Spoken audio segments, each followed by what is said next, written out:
রাফি নামে ৮ বছরের একটি মিষ্টি ছেলে ছিল। সে গ্রামের এক ছোট্ট বাড়িতে মা বাবার সাথে থাকত। রাফির সবচেয়ে প্রিয় জায়গা ছিল বাড়ির পাশের সবুজ বনটা। একদিন বিকেলে রাফি বলল, মা, আমি একটু বনে খেলতে যাচ্ছি। মা হাসি মুখে বললেন, দূরে যাস না কিন্তু।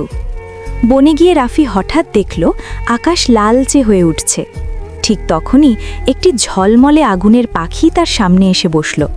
পাখিটার গা থেকে নরম কমলা আদো বের হচ্ছিল, কিন্তু কোনো ভয় লাগছিল না।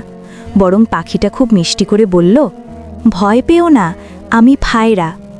রাফি অবাক হয়ে বলল, তুমি কি সত্যি আগুনের পাখি? ফায়রা হেসে বলল, হ্যাঁ, কিন্তু আমি কাউকে পোড়াই না, আমি আলো ছড়াতে এসেছি। হঠাৎ রাফি দেখল বনের এক কোণে ছোট্ট একটি গাছ শুকিয়ে যাচ্ছে। রাফি কষ্ট পেয়ে বলল, ওহ, গাছটা তো মরে যাচ্ছে। ফায়রা বলল, চলো আমরা ওকে সাহায্য করি। রাফি দৌড়ে পাশের পুকুর থেকে একটি ছোট্ট বালতিতে পানি এনে গাছের গোড়ায় ঢালল।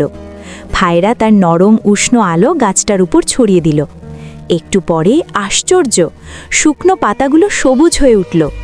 রাফি খুশিতে লাফিয়ে বলল, আমরা পেরেছি। ফায়রা বলল, যখনই তুমি ভালো কাজ করবে আমি তোমার পাশে থাকব।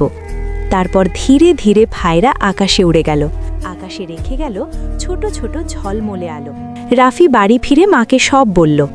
মা মৃদু হেসে বললেন, ভালো কাজ করলে প্রকৃতিও আমাদের বন্ধু হয়।